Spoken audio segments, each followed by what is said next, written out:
ఎన్నికల వేళ జగన్మోహన్ రెడ్డికి కేసీఆర్ ప్రత్యక్షంగా పరోక్షంగా సహాయ సహకారాలు అందించబోతున్నారా?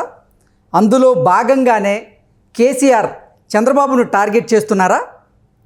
ఈ విషయంలో కేసీఆర్ జగన్మోహన్ రెడ్డి మాస్టర్ ప్లాన్ విఫలమైందా అంటే అవుననే సమాధానం ఇస్తున్నారు కొంతమంది రాజకీయ విశ్లేషకులు.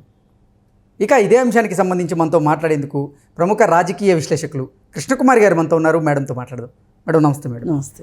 మేడం, ఎన్నికల వేళ జగన్మోహన్ రెడ్డికి కేసీఆర్ ప్రత్యక్షంగా పరోక్షంగా సహాయ సహకారాలు అందించేందుకు ప్రయత్నం చేస్తున్నారని, అందులో భాగంగానే కేసీఆర్ చంద్రబాబు గారిని టార్గెట్ చేశారని, కానీ ఈ అంశంలో జగన్మోహన్ రెడ్డి కేసీఆర్ మాస్టర్ ప్లాన్ విఫలమైంది అంటూ కూడా ఒక వార్త సోషల్ మీడియా వేదికగా చక్కర్లు కొడుతూ ఉంది.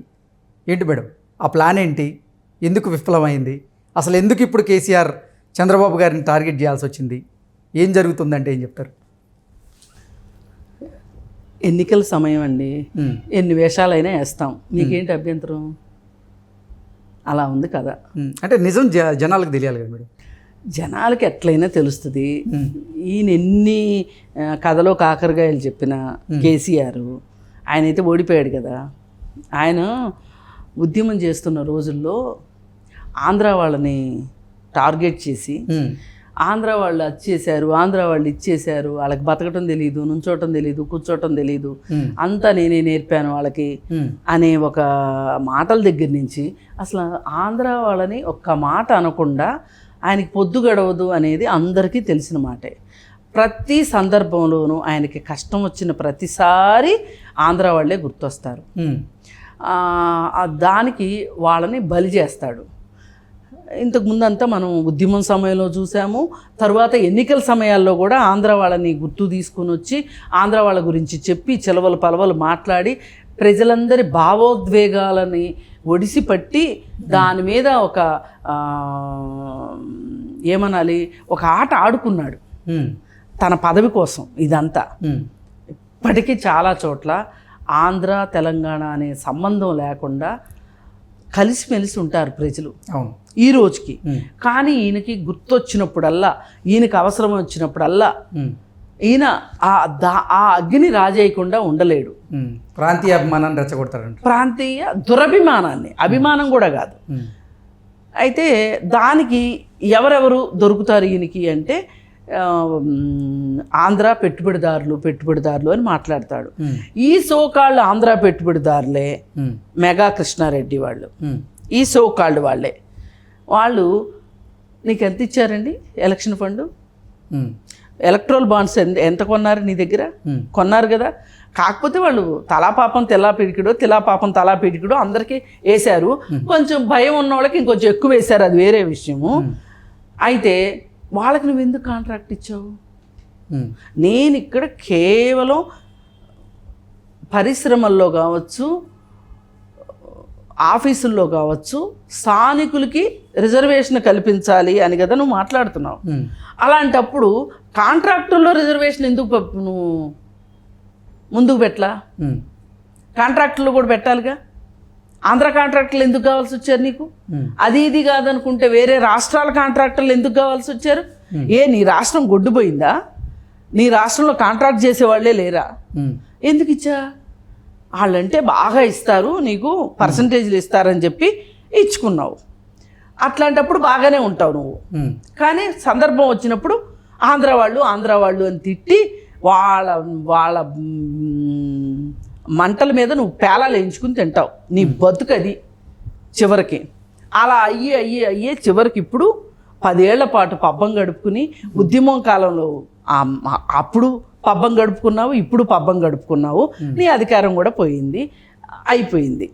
ఈరోజు నీకు చంద్రబాబు నాయుడు ఎందుకు గుర్తొచ్చాడు? చంద్రబాబు నాయుడు తప్పులు చేశాడా, ఒప్పులు చేశాడా, ఏం చేశాడా, ఉమ్మడి రాష్ట్రంలో ముఖ్యమంత్రిగా ఉన్నప్పుడు మంచి చేశాడా, చెడు చేశాడా అనేది అవసరం లేదు అసలు ఇవాళ. ఎందుకంటే ఇవాళ ఉమ్మడి రాష్ట్రమే లేదు.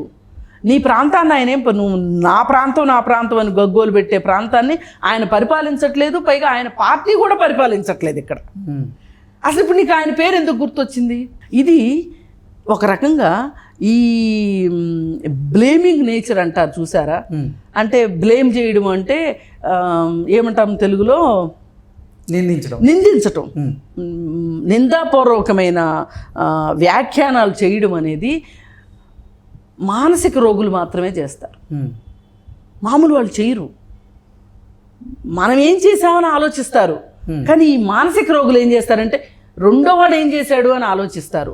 ఒకవేళ తట్టకపోతే కూడా, చెయ్యకపోతే కూడా చేసినట్లుగా చిత్రీకరించి దాని ద్వారా తన వైఫల్యాలను కప్పిపుచ్చుకుంటారు.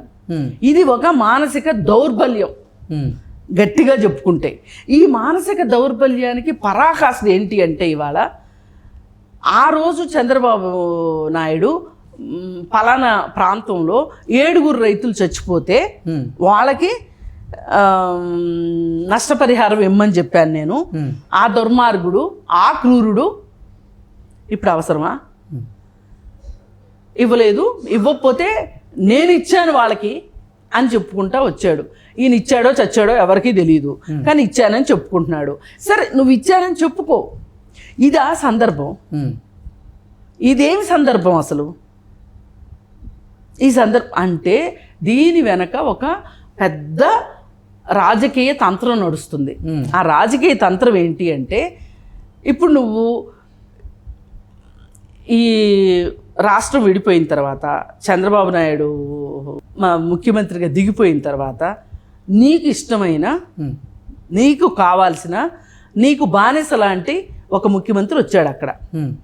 నువ్వు చంద్రబాబు నాయుడు మీద అయితే నువ్వు పెత్తనం చేయలేవు, కానీ ఈ బానిస మీద పెత్తనం చేయగలుగుతావు.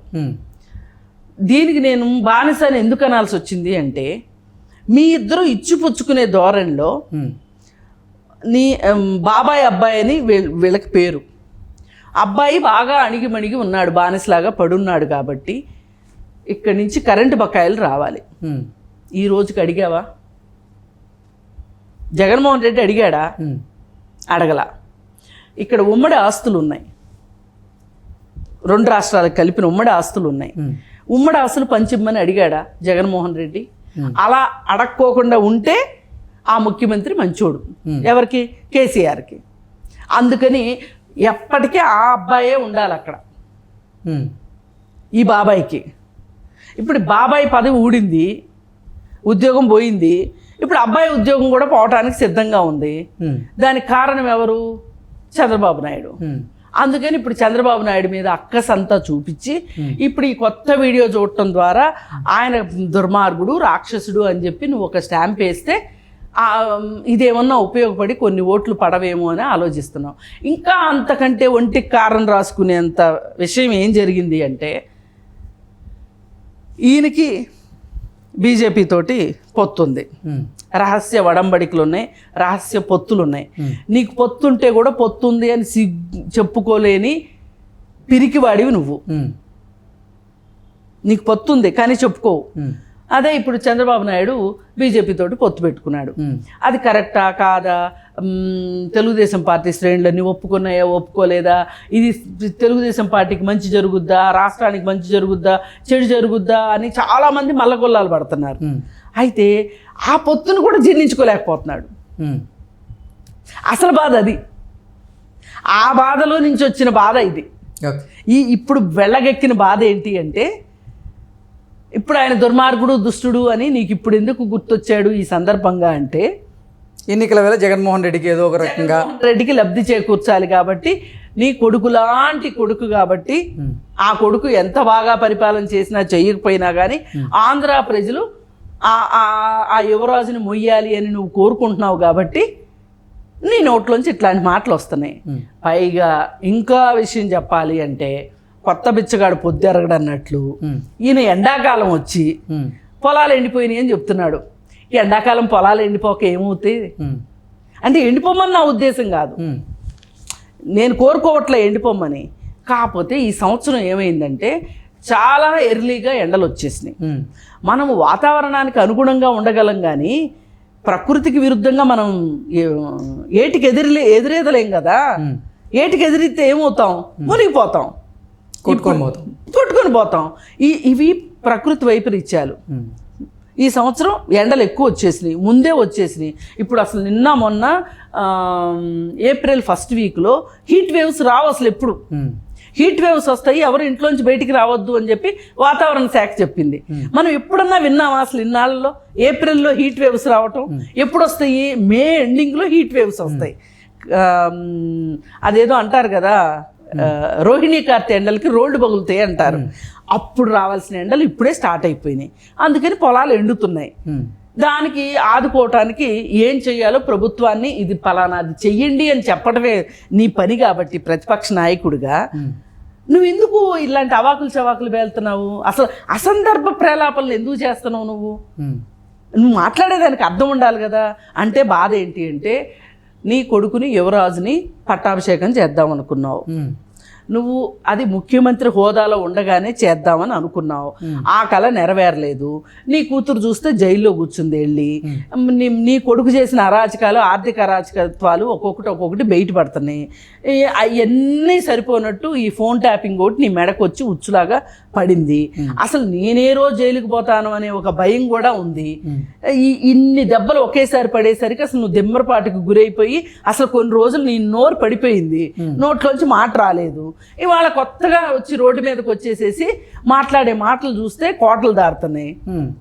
పైగా చంద్రబాబు నాయుడిని విమర్శించేటంతగా నీ మాటలు ఎప్పుడో జరిగిపోయినాయి తీసుకొని వచ్చి నువ్వు మాట్లాడుతున్నావు. అంటే నీకు అబ్బాయిని గెలిపించుకోవాలనే తాపత్రయంలో నువ్వు రాత్రిపూట మాట్లాడుతున్నానా పగలు మాట్లాడుతున్నానా అనేది విచక్షణ కూడా మర్చిపోయి నీ ఇష్టానికి నువ్వు మాట్లాడుతున్నావు అంటే ఇంకా అది నీ విచక్షణకి నీ వివేకానికే వదిలేస్తారు తప్పితే నిన్ను ఈ ప్రపంచంలో సీరియస్గా తీసుకునే పరిస్థితి అయిపోయింది.